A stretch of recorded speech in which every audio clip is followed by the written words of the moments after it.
नमस्कार। अब तक न्यूज में आपका स्वागत है। बिहार के मुख्यमंत्री नीतीश कुमार के बेटे निशांत कुमार आमतौर पर राजनीति और मीडिया से दूरी बनाए रहते हैं। हाल ही में उन्होंने अपने पिता के समर्थन में जनता से वोट देने की अपील की, जो उनका पहला सार्वजनिक और राजनीतिक बयान माना जा रहा है। दोस्तों, इससे पहले निशांत कुमार ने राजनीति में शामिल होने की इच्छा कभी नहीं जताई थी और आध्यात्मिक मार्ग पर चलने की बात कही थी। वर्तमान में उनके राजनीति में प्रवेश को लेकर कोई आधारिक पुष्टि नहीं है।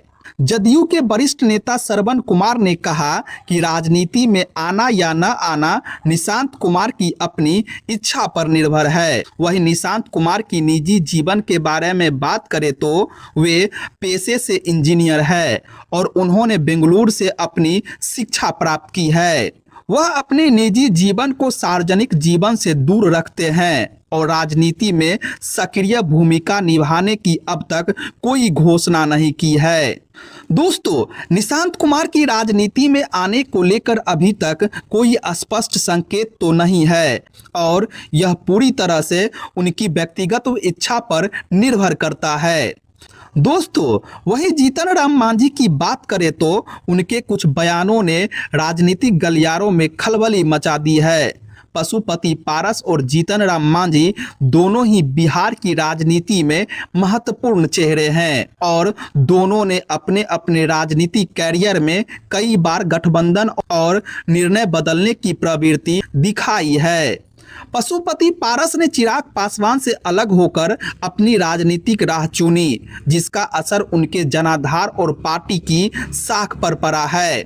वहीं जीतन राम मांझी भी कई बार महागठबंधन और एनडीए के बीच अपना रुख बदल चुके हैं, जिससे उनकी विश्वसनीयता पर सवाल उठते रहे हैं। अगर मांझी बार बार गठबंधन बदलते हैं या कोई ऐसा फैसला लेते हैं जो उनके कोर वोटर बेस को नाराज कर सकता है, दोस्तों, उन्हें भविष्य में इसका खामियाजा भुगतना पड़ सकता है।